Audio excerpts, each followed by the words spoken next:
Welcome to the Shooting Show. We've been broadcasting for over 2 years now with well over 100 episodes. We've seen some bumper pigeon days, some 10 stalks and some fantastic sport abroad and a whole lot more. Everyone has their own opinion of what's the best top 10 of course, but being the director I've got the final say. So this is the unbeatable, definitive Shooting Show Top 10.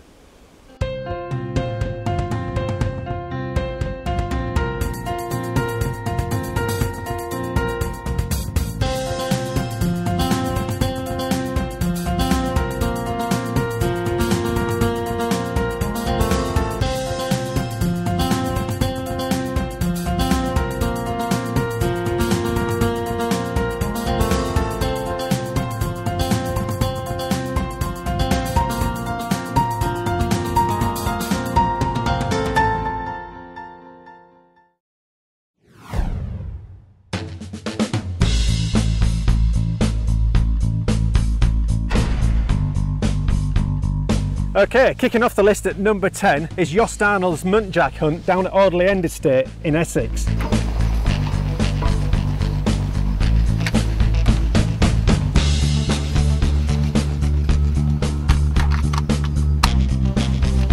They say fortune favours the brave, and Yost Arnold has got gonads of steel.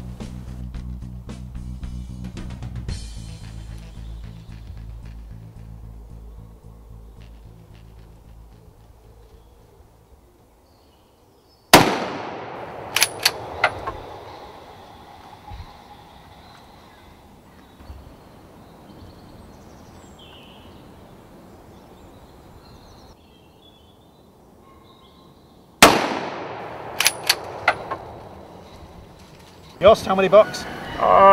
6 now altogether. 6 now and 2 does. And this is a very hard shot. It's about nearly 200 yards on the field. So I'm very lucky that I get this one.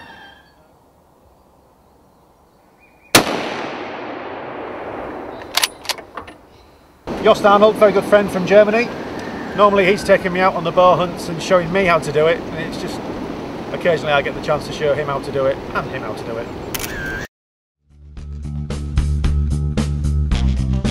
Okay, in at number 9 is a traditional pheasant and partridge day down at Beckerings Park Estate.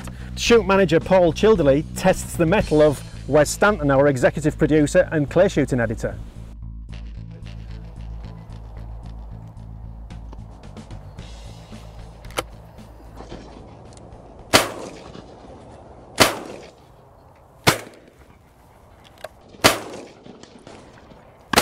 Wes proves there's no need for barrel warmers when the birds are flying this well. The Ely VIPs are leaving them dead in the air.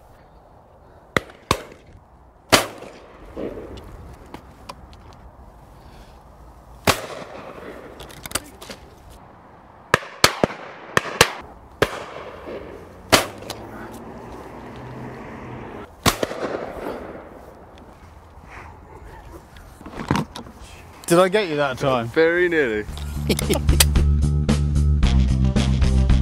In at number 8 is a very frustrating roebuck hunt with David Virtue. In a 2-day hunt with a client, they struggled in every way one could imagine, but eventually David produced the goods.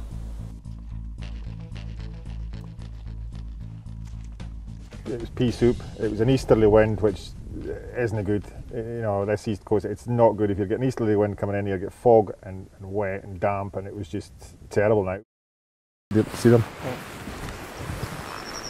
That's other big buck. All of a sudden we saw the buck where we did not expect to see it further to the left. Wrong wind, but we quickly moved up behind a tree so we were hidden, and then we moved quite quickly towards the buck and to get a better wind. And it was just standing there broadside, got a nice shot on it. And it dropped on the spot? Dropped on the spot, long shot. Yeah. Perfect, nice, very nice. We've had a lot of success with Chinese water deer on the Shooting Show. Again with Paul Childerley from Childerley Sporting. He's right in the heart of Chinese water deer country and produces the most medals. This is a very interesting hunt from Rob MacArthur where everything came together. The fog was thick as you see on camera. Just getting so close to them, and then, you know, them just disappearing into the into the mist. It was quite exciting. This is completely open ground with only the rolling landscape for cover. A slow single file stalk is the only way forward, but it pays off. Okay, I'm good. Okay. We stand. Okay.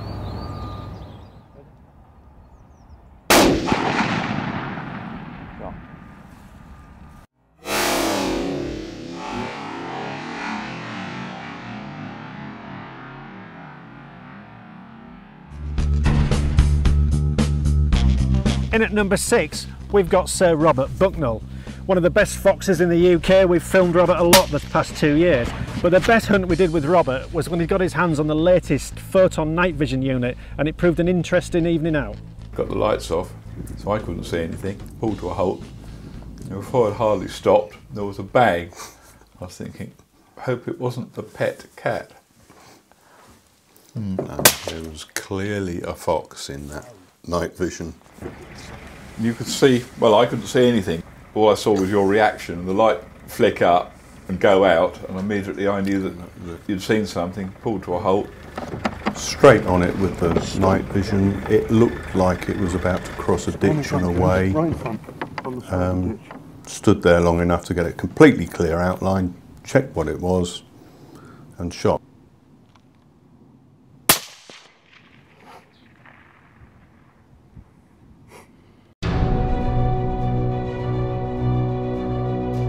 Okay, now we kick off the top 5, and we're back again with David Virtue, but this time we're on a morning goose flight, and David really puts us under the birds. Young Byron Pace makes the most of the camera on this morning.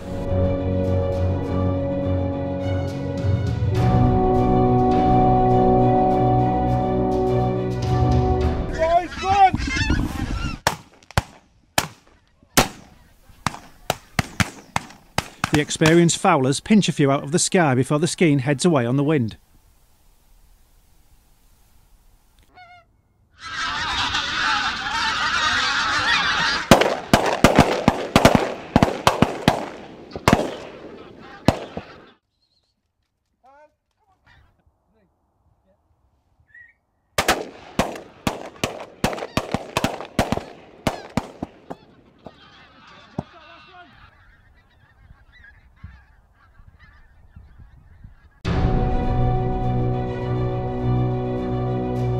From majestic geese to the humble rabbit, in at number 4, Stuart Wilson and I are out ferreting, and what an eventful day that proved to be.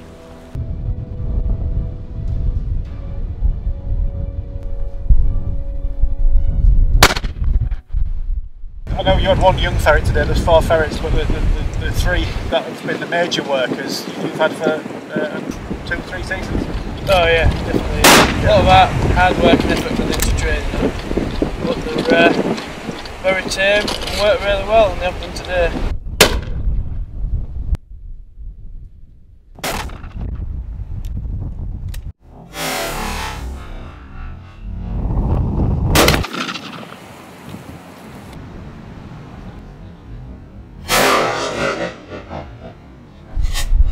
To these guys, we've had some fun, and thank you very much. Yeah, thank you.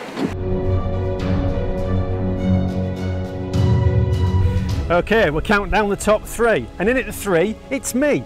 I was away in Portugal on a Monteria, and I actually managed to film and shoot and get it all in the can, all on my very own. It's safe to shoot all around, there's no problem at all. Okay. You just have to be aware of the dogs and the MacLeod. Okay, oh, the beaters, the MacLeod. Yeah, Yep. exactly. Okay. Otherwise, there's no problem here.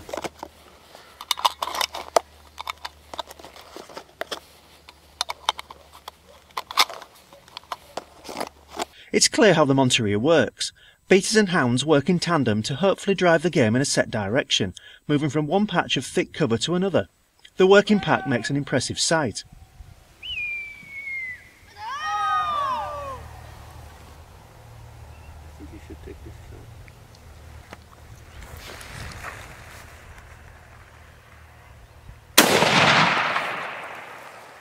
The shot runs true, felling the stag where he stands, but the magic of the Monteria means the fun isn't over. Behind you, behind you!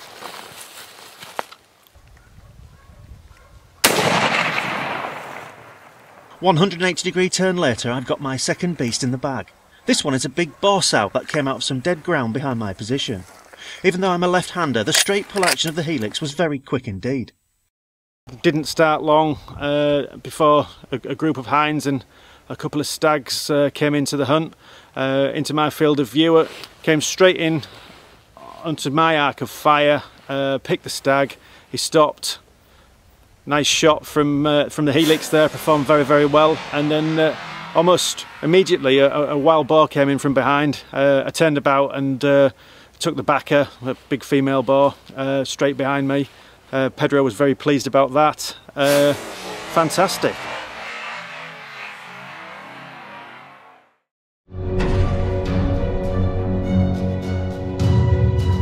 Okay, and at number 2 it's Geoff Garrod. Geoff's well known for his pigeon shooting expertise, but on this hunt we're in Germany at Coburg Castle, made famous by Ian Fleming in his James Bond books. This is a hunt where everything came together, and Geoff managed to take a superb kyler. I just, when he was walking there, I just see the ears when he was lying there, and it was just how much? 20 meters. I know, but when you said that, I thought you was looking. I'm looking like 80 metres in front. I couldn't see. I couldn't see it sitting in there. It was only, you know, when we sort of just crept back a bit, and you finally pointed out to me that I could see that it was just a big thing like this under a few bunch of leaves.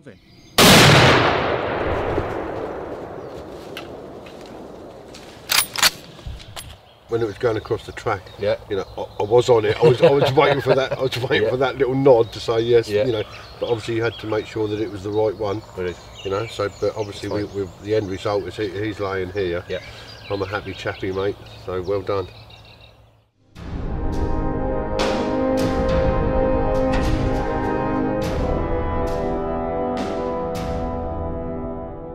And it's a 1-2 for Geoff Garrod. In at number 1 in the top spot is Geoff Garrod's first 2014 pigeon century. It's not easy to get 100 pigeons, and Geoff's been on the 80s and the 90 marks all throughout the year.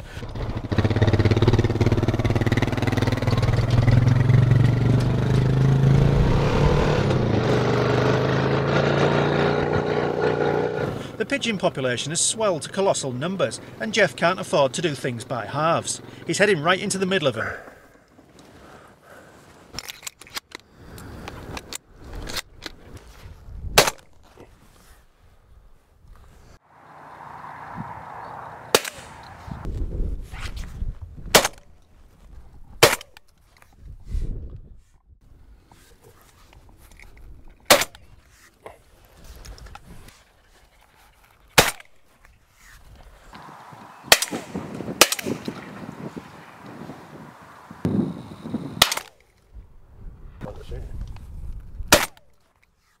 See that one there?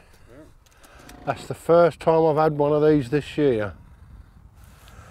The Browning Maxes, got on really well with it today. Everything's flowed. I finally connected with it, and it's been a very enjoyable day. Make that 126. But occasionally things go wrong. As this interesting outtake shows us, it's not always easy with Ely. Ely VIPs. Right, hang on a minute. Well, that's our top 10 from 2014 so far. And now, the shooting show news. This is the shooting show news. The British nations managed a 20-medal haul at the Commonwealth Games shooting events. Steve Scott and Charlotte Kerwood both celebrated golds in double trap, while David Luckman and Parag Patel dominated the full bore events, with golds in the individual and pairs competitions. Mick Gould's bronze in the air pistol meant he is now the joint most decorated Commonwealth athlete of all time, with 18 medals. And Jen McIntosh became Scotland's most successful female Commonwealth athlete of all time, aged just 23. Look out for a report on the shotgun events in Clay Shooting magazine. Country sports tourists in Scotland spend £155 million a year. That's the headline of a new report on the benefits of country sports in Scotland, which recorded 270,000 trips to Scotland in 2013. Colin Shedden of Basque Scotland said Scotland remains an important destination for country sports, with the Scottish experience unmatched worldwide. Shooters have a fight on their hands to keep grouse on the high street. Marks & Spencer announced it was suspending plans to sell red grouse in its stores after Antis threatened it with a boycott. Grouse sales were widely successful in M&S's flagship stores last year, and it was initially planning to sell grouse more widely after the 12th. Basque has raised its concerns with the retailer and urged its members to make their views known. And finally, venison sales have quintupled in a year. Sales of the meat in the UK jumped to £6.4 million, up from just 1.2 a year ago. Reports suggest that Sainsbury's, Tesco and Asda are all set to increase their venison offerings in the wake of this news. Stay up to date on all your deer news in Sporting Rifle magazine. That was the Shooting Show News. Well, that's it for this week. Thanks for watching. Please don't forget to like us on Facebook and follow us on Twitter. This has been The Shooting Show.